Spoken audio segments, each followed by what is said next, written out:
وعلیکم السلام ورحمۃ اللہ، ماشاء اللہ کافی دلچسپ بیانات ہیں آپ کے، اور دلچسپ سٹوری ہے آپ کی، اور آپ بالکل اس چیز کے قریب پہنچ گئے ہیں، گویا جس طرح کوئی چیز بندہ محسوس کر لیتا ہے۔ اب دیکھیے، ایمان کی نقطہ نظر سے بھی اللہ کی طرف وہ لہو کی ضمیر جا رہی ہے، اور جس طرح قرآن کا ایک زور ہے، ادبی انداز ہے، اس وجہ سے بھی جو ہے وہ اللہ کی طرف لہو کی ضمیر لے جائیں گے تو وہ بالکل مضمون پرفیکٹ اپنی، وہ جس طرح نہیں ہوتا کہ وہ پزلز ہوتے ہیں اپنی اپنی جگہ فٹ ہوتے ہیں، تو پھر وہ صحیح، ذرا سا بھی کوئی اس میں درج ہو جائے تو پھر سارا سسٹم ڈسٹرب ہو جاتا ہے، یا کسی مشین کا کوئی پرزہ ہوتا ہے، اس کو ذرا سا بھی آپ ڈھیلا رکھیں تو پورے باقی جو پرزے ہوتے ہیں اس کے اوپر بھی فرق پڑتا ہے۔ لیکن اگر اس کو بالکل اپنی جگہ فٹ کر دیں تو سارے پرزے بالکل ٹھیک حرکت کرتے ہیں۔ اسی طریقے سے ہے کہ لاہو کی ضمیر اگر آپ یوسف علیہ السلام کی طرف لے جائیں تو پورا سسٹم ڈسٹرب ہو جاتا ہے، اور پورے انبیاء کی دعوت جو ہے وہ اس میں تضاد پیدا ہو جاتا ہے۔ اب مسئلہ یہ ہے کہ وہاں اللہ کا نام نہیں پہلے ہے۔ دیکھیے، اس میں دو وجوہات ہیں۔ ایک تو یہ ہے کہ عربی جو کلام ہے نا، اس کا ایک اپنا حسن ہوتا ہے، اور اللہ کا کلام تو پھر بہت ہی بڑی بات ہے۔ اللہ تو سب عربی دانوں کا رب ہے، ساری ڈکشنریوں کا رب ہے، ساری لغات کا رب ہے اللہ تعالیٰ، اور اللہ سے زیادہ کون چیزوں کی خوبصورتی کو جاننے والا ہے، اور قاعدے اور قواعد و ضوابط کو اللہ سے زیادہ کون جاننے والا ہے۔ اللہ کے کلام ہی سے سارے قواعد و ضوابط اور گرامر نکلی ہے، یاد رکھیے۔ تو عربی ادب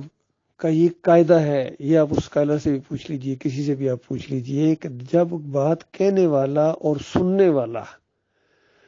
کوئی چانس ہی موجود نہ ہو غلط فہمی کا، تو اس وقت شروع میں اسم نہیں لایا جاتا ہے۔ یہ عربی ادب کا قاعدہ ہے، اصول ہے۔ تو ظاہری بات ہے، اسی لیے وہ اسکالر سب چیزیں سمجھ گیا، بلکہ آپ نے جب اس اسکالر کا وہ حوالہ دیا تو اس نے جس اینگل سے گفتگو کی مجھے بڑا اچھا لگا، کیونکہ اس میں بہت زیادہ اور زیادہ نکھار آ گیا قسم کا۔ اللہ کا میں شکر ادا کرتا ہوں کہ یہ چیزیں بھی مالک سامنے لے آئے، چونکہ ہم تو اتنے زیادہ وہ عربی دان نہیں ہیں قسم کے، عربی مزاج اور عربی کا لہجے اور اس سے بھی ہم زیادہ اتنے نہیں ہیں۔ ہاں یہ ہے کہ ایک عربی جو میں قرأت سنتا ہوں، جب یہ عرب قرأت کرتے ہیں یا اچھی قاری جب قرأت کرتے ہیں صحیح قرآنی انداز میں، تو کہاں زور دینا ہوتا ہے، کہاں اس کو اٹھانا ہے، کہاں ذرا لمبا کرنا ہے، تو اس میں بھی پوری طرح محسوس ہوتا ہے کہ یہ لہو کی ضمیر جو ہے نا وہ اللہ کی طرف جاتی ہے، اور یہ سجدے کا معاملہ ہے، عبادت کا مسئلہ ہے، بالکل گر پڑے ہیں جس طرح سجدہ کیا جاتا ہے، معروف سجدہ، تو اللہ کے علاوہ کسی اور طرف سوچنا بھی نہیں چاہیے۔ اسی وجہ سے جب ہمارا عبداللہ رسالہ نکلا تھا، یہ تقریباً 96 کی بات ہے، 1996 کی بات ہے، اس میں یوسف علیہ السلام پر ایک مضمون تھا، یعنی ہمارے ہر عبداللہ کے اندر کسی نہ کسی پیغمبر کا ایک مضمون آتا تھا۔ اس میں اگر آپ دیکھیں سیریز کے ساتھ آ رہے تھے، 5-6 مضمون تھے اس میں، یعنی ابراہیم علیہ السلام اور اسی طریقے سے دوسرے پیغمبروں کے، اور جو ہمارا عبداللہ نمبر 17 تھا، اس کے اندر جو مضمون آیا تھا وہ یوسف علیہ السلام کا تھا۔ تو اس کے اندر یہ بات لکھی گئی کہ رہا یہ معروف سجدہ، یعنی جس کو سجدہ کہتے ہیں، تو یہ کسی بھی شریعت میں اللہ کے علاوہ کسی اور کے لیے جائز نہیں ہے، حرام ہے، شرک ہے، خارج از امکان ہے۔ غور کریں اس بات کے اوپر، ان الفاظ پر غور کریں، خارج از امکان کے لفظ کے اوپر غور کریں، کیونکہ خارج از امکان کا مطلب ہوتا ہے کہ امکانات بھی نہیں ہیں۔ اگر کوئی کہے کہ شاید ہوا ہو تو اس کو کہا جاتا ہے کہ نہیں ہرگز یہ ویسی بات نہ سوچنا، اس کا امکان بھی نہیں ہے، امکانات بھی نہیں ہے، لہذا لفظ استعمال کیا گیا خارج از امکان ہے۔ تو بعد میں حنیف صاحب کے اندر کافی کمزوریاں آئیں، جس کی وجہ سے کچھ ضد میں بھی آ گئے، کچھ یہ ان کے اندر ایک ایسا کیڑا پل رہا تھا کہ یہ اپنے آپ کو ڈاکٹر عثمانی رحمۃ اللہ علیہ سے ذرا زیادہ بڑا عالم ثابت کرنے کے چکروں میں تھے، اور میں تو بہت قریب ان کے رہا ہوں، میں چیزیں محسوس کرتا تھا، کئی ایسی چیزیں ہوتی تھیں میں اسی وقت ان کو نہیں بحث کر سکتا تھا، لیکن کچھ چیزیں ایسی محسوس ہوتی تھیں کہ ان کے دماغ میں ایک ایسا کیڑا تھا کہ ٹھیک ہے ڈاکٹر صاحب دائی ہیں، انہوں نے دعوت دی ہے، لیکن جب لوگ کچھ اکٹھے ہوئے ہیں تو آگے جماعت میں نے بنائی ہے، یعنی میں نے اس کو منظم کیا، جماعت کو آگے میں نے پھیلائی، یہ ان کے اندر ایک ایسا کیڑا آ گیا تھا۔ حالانکہ اس طرح کی چیز نہیں آنی چاہیے تھی۔ ڈاکٹر صاحب کے ساتھ ان کا کوئی مقابلہ ہی نہیں ہے۔ ڈاکٹر عثمانی رحمۃ اللہ علیہ بہت بڑے عالم دین، مجاہد، اور بہت وسیع ان کا مطالعہ تھا۔ یعنی جو وہاں کے ہماری مسجد میں اگر آپ جائیں، مرکزی مسجد میں، تو وہ وہاں جو ایک پرانی لائبریری، اب تو وہ کتابیں بڑی بڑی پرانی ہو رہی ہیں، ان لوگوں نے ان کو استعمال ہی نہیں کیا، اور نہ ان کی بس کی بات ہے ان کو پڑھنا۔ وہ ڈاکٹر صاحب نے بڑی نایاب کتابیں وہاں رکھی ہوئی، اور اس میں ڈاکٹر صاحب نے استفادہ کیا، ساری پڑھی ڈاکٹر صاحب نے۔ تو ان کا بہت وسیع علم تھا اور مطالعہ تھا، اور پھر زندگی کا بھی تجربہ تھا، پھر ماڈرن علوم کے وہ ماہر تھے، اور ایک بہت ہی اچھے انسان تھے، با اخلاق، اور پھر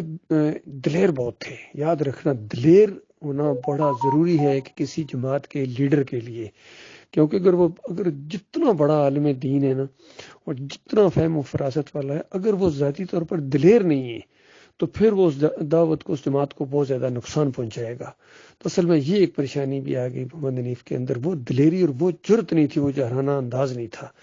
یہ ڈر جاتے تھے۔ بلکہ ایک دفعہ مجھے کہنے لگے، یعنی یہ آخری سال کی بات ہے، جب اس کے بعد ان کے اندر یہ کیڑا ہے، مجھے ڈرا رہے، کہتے ہیں ارشد پرچے کٹ جاتے ہیں، پرچے کٹے ہیں فلاں جگہ۔ تو میں حیران ہو رہا کہ یہ مجھے ڈرا رہے ہیں، کیونکہ میں تو کئی دفعہ اس دور سے گزر چکا ہوں، جیل بھی کاٹ چکا ہوں، ساری معاملات اللہ کے لیے تو پرچے کٹیں گے، کٹنے چاہیے، تو ہم نے ان سے ڈرنا اور گھبرانا تھوڑا ہی ہے۔ لیکن وہ گھبرا گئے، اور دوسرے اب ان کے جو ساتھ لوگ ہیں، جیسے منور سلطان ہو گئے، قاری خلیل الرحمان ہو گئے، ڈاکٹر عبداللہ عمر ہو گئے، اس طرح کے اشرف، وہ چودھری اشرف راولپنڈی والے، پھر عتیق الرحمان، وہ راولا کوٹ، یہ بہت ہی بزدل قسم کے لوگ ہیں۔ ان کے اندر وہ جرت ہی نہیں ہے کہ ایمان کے لیے کسی چیز کو فیس کریں، کسی جیل کو برداشت کریں، کسی بڑے پولیس افسر کے سامنے جا کے ذرا بات چیت کر سکیں۔ ان کے اندر وہ جرت ہی نہیں ہے، کیونکہ مومنانہ انداز نہیں ہے۔ تو اس وجہ سے اسی دور کے اندر یہ ضرب عضب ہوئی تھی، تو وہاں ذرا یہ سختی ہونا شروع ہو گئی تھی مساجد کے اوپر اور آگے پیچھے، تو اس میں یہ لوگ بہت گھبرا گئے تھے۔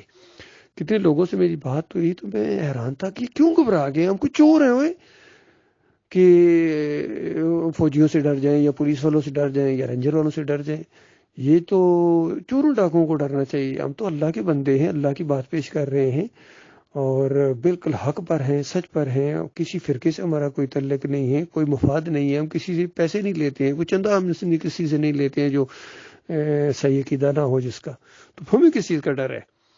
تو لیکن ان کے اندر وہ اصل میں چیز آ گئی، تو پھر انہوں نے آہستہ آہستہ اس کو راستہ ٹیڑھا کرنا شروع کر دیا، بزدلی ان کے اندر آ گئی۔ تو جہاد کرنے کی بجائے پھر انہوں نے، بلکہ ایک دفعہ 2016 میں یا 15 میں ایک پروگرام ہوا تھا کراچی میں ناظمین کا، تو اس کے اختتامی کلمات میں محمد حنیف نے مشورہ دیا تھا سارے ناظمین کو کہ تبلیغی جماعت والوں کی طرح، یعنی وہ مزاج ان کے اندر آ گیا تھا تبلیغی جماعت والا، وہ طریقہ ان کے اندر ان کو پسند آیا۔ تو ڈاکٹر صاحب تو ہمیشہ تبلیغی جماعت والوں کو رد کرتے تھے، ان کے طریقے کو بھی رد کرتے تھے۔ ڈاکٹر صاحب ہمیشہ نبی علیہ السلام اور صحابہ کا طریقہ، تو اس وجہ سے اللہ نے ان کو بچایا۔ تو آپ نے وہ سارے کلپ سنے ہوں گے ڈاکٹر عثمانی رحمۃ اللہ علیہ کے سجدہ کے اوپر، پوری طرح انہوں نے ایک نقشہ کس طرح کھینچ دیا کہ کس انداز سے یہ معاملہ ہوا ہے، ان رحمتوں اور مہربانیوں کی وجہ سے اس خاندان کے اوپر، جو کہ اللہ تعالیٰ نے وہ سجدے میں گر گئے، اور لاہو کی ضمیر اللہ کے لیے اللہ کے سامنے سجدے میں گر گئے، کیونکہ ڈاکٹر صاحب عربی بھی بول لیتے تھے، عربی گرامر کے بھی ماہر تھے، سب کچھ اللہ تعالیٰ نے ان کو بڑی فراوانی کے ساتھ عطا فرمایا تھا۔ تو وہ پھر مولوی لوگ جو، مجھے ایسا لگتا ہے کہ حنیف صاحب بھی کہ ایسی چٹیں بیچتے ہوں گے، کیونکہ انہی کے علاقے میں بھی پروگرام ہوا تھا رفاعیوں کے اندر، اس دن بھی یہ معاملہ ڈسکس ہوا تھا۔ تو ان کے اندر وہ ضرورت نہیں تھی ڈاکٹر عثمانی رحمۃ اللہ علیہ کا مقابلہ کرنے یا ان کے سامنے پھر ٹھہرنے کی، کیونکہ وہاں تو فارغ ہو جاتے۔ تو انہوں نے ایسا لگتا ہے کہ بات اپنے دل میں رکھی اور مناسب وقت کا انتظار کیا، اور ظاہری بات ہے اللہ تعالیٰ کا بھی ایک منصوبہ ہوتا ہے لوگوں کی آزمائش کرنے کا۔ پھر ابلیس بھی بہت انتظار کرتا ہے، ابلیس ایسا نہیں ہے کوئی، وہ بہت ہی زیادہ، جس طرح ایجنسیاں کام کرتی ہیں اس سے زیادہ بڑی وہ ایجنسی ہے بذات خود۔ تو اس نے انتظار کرنے کے بعد پہلے ان کی شخصیت کو ذرا منوایا،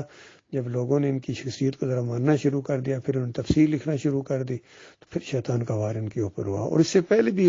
نظریاتی طور پر ان کے اوپر شیطان کا وار ہوا تھا۔ 3 4 موٹے موٹے پوائنٹ تھے جس کے اوپر انہوں نے اسٹیج پر کھڑے ہو کے کیماڑی مسجد میں وہاں بیٹھا ہوا تھا، سارے لوگوں کے سامنے انہوں نے توبہ کی تھی اور کہا تھا کہ میری اگر یہ باتیں مان لی جاتی تو جماعت کی بنیاد کے اوپر چوٹ پڑتی، یعنی بنیاد اکھڑ جاتی۔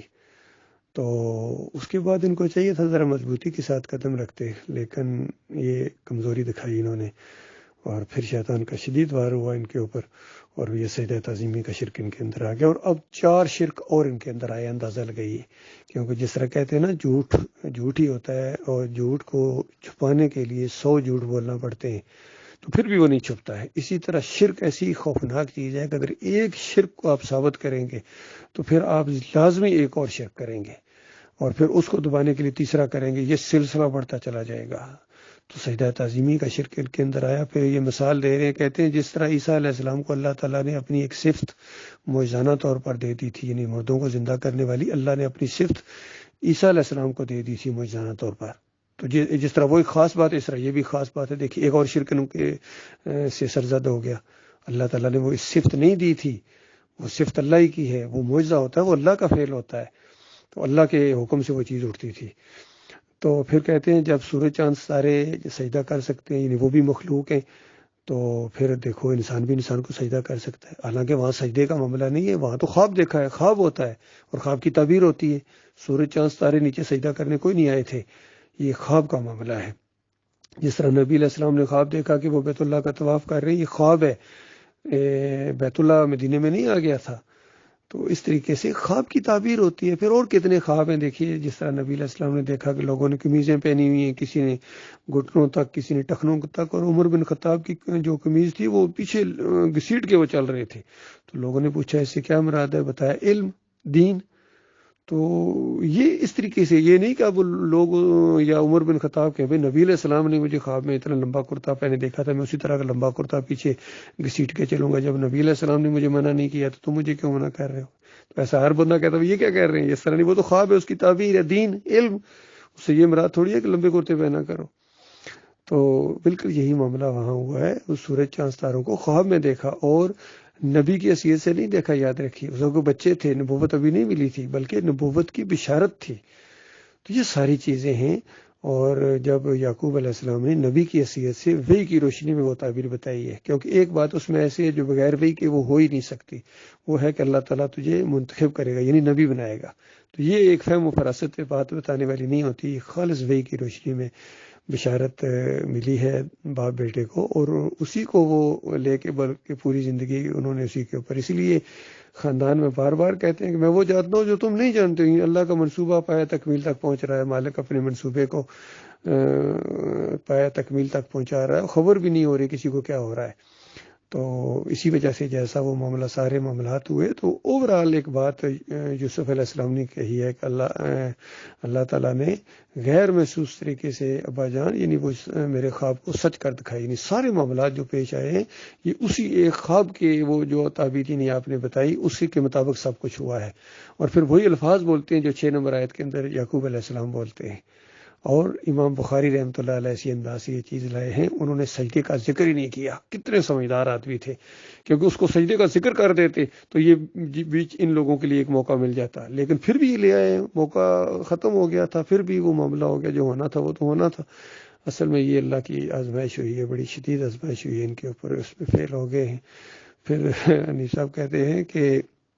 اللہ تعالیٰ نے اپنی ایک صفت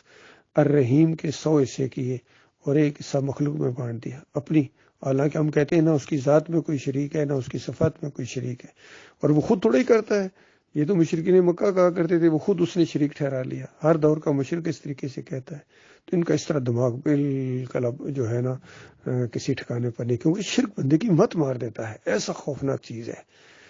اللہ تعالیٰ کو غور و فکر کرنے کی توفیق عطا فرمائے۔ تو یہ میں آپ کو اصل میں بتا رہا تھا وہ بات کہ یہ عربی ادب کا ایک انداز ہے جس کی وجہ سے وہاں اسم نہیں لایا گیا ہے۔ جس طرح سورہ الواقعہ کے اندر دیکھیے اللہ تعالیٰ نے بیان کیا مومنوں کے لیے، جہاں ان کی نعمتوں کا ذکر ہے تو فرمایا انا انشأناہن، ہم ان کو اٹھائیں گے اور ان کو رکھیں گے کنواریاں، ان کو کن کو، وہاں پیچھے کوئی نہ خواتین کا ذکر ہے نہ حوروں کا ذکر ہے، لیکن یہ عربی ادب کا ایک انداز ہے، اس میں خوبصورتی ہے، اور پھر اللہ نے آزمائش بھی کرنی تھی. اب مالک تو مالک ہے، اس نے تو جان کے رہنا ہے، اس کے ایک ایک کام سے بے شمار چیزیں ہوتی ہیں. وہ واقعہ جب پیش ہو رہا تھا یوسف علیہ السلام کی پیدائش سے بھی پہلے اور یعقوب علیہ السلام کی پیدائش سے بھی پہلے، یہ سارا منصوبہ اللہ کے علم میں تھا. اس نے اپنے حکیمانہ انداز سے وہ واقعات کرائے، پھر حکیمانہ انداز سے یہ کلام نازل فرمایا. اور اللہ کو اس وقت بھی پتہ تھا کہ محمد حنیف کی بھی آزمائش کرنی ہے اور ان لوگوں کی بھی کرنی ہے. لہذا پورا شرح صدر ہے کہ یہ ان کی آزمائش ہوئی ہے، یہ فیل ہوئے ہیں، اور قرآن واقعی اللہ کا معجزہ ہے، اور اسی کے ذریعے بے شمار لوگوں کو ہدایت ملتی ہے، اور اسی کے ذریعے بے شمار لوگوں کو اللہ تعالیٰ گمراہ کرتا ہے. تو ان کے اوپر اصل میں یہ معاملہ پیش آ گیا. پھر ایک حدیث بھی ہے نبی علیہ السلام کی کہ ساری زندگی ایک انسان جنتیوں کے عمل کرتا ہے اور آخر میں جا کے تقدیر کا لکھا غالب آتا ہے، پھر وہ جہنمیوں کا عمل کر کے جہنم میں چلا جاتا ہے. تو بالکل ان کے اوپر اس انداز سے یہ کہ بالکل صحیح جا رہے تھے، اور ایسا آخری عمر میں آ کے ان کے اوپر شیطان کا وار ہوا کہ اس کے سامنے ڈھیر ہو گئے. اور اب انہوں نے اور زیادہ اپنی انا کا مسئلہ بنا لیا ہے، ضد کا مسئلہ بنا لیا ہے، کیونکہ کتنے لوگ اسی شرکی عقیدے کے اوپر مر گئے ہیں. تو ساری بات وہ سارے ان کو چھوڑیں گے، تو بجائے اس کے کہ یہ اللہ سے ڈریں، آخرت کا کوئی معاملہ کریں، یہ اب اسی کو اور زیادہ ثابت کرنے کے چکروں میں کبھی اس میں کامیاب نہیں ہو سکتے، بلکہ جو ان کا نیا بیان آتا ہے عجیب و غریب ہوتا ہے. اللہ تعالیٰ ان کو سمجھ دے. ہماری تو دعا بھی ہے، کبھی سختی بھی ہو جاتی ہے، کبھی دعائیں بھی نکلتی ہیں کہ یا اللہ ان کو ہدایت دے، ان کو بھی جہنم کی آگ سے اللہ تعالیٰ بچائے. اور کتنے لوگ ہیں وہ ٹھیک راستے کے اوپر آ جائیں گے، کیونکہ لوگ تو ان کے پیچھے چل رہے ہیں، لوگوں نے اپنی آنکھیں بند کی ہوئی ہیں، اور یہ تقلید ہوتی ہے، یہ بڑی خوفناک چیز ہے، یہ ایمان نہیں ہے. اللہ تعالیٰ غور و فکر کرنے کی توفیق عطا فرمائے.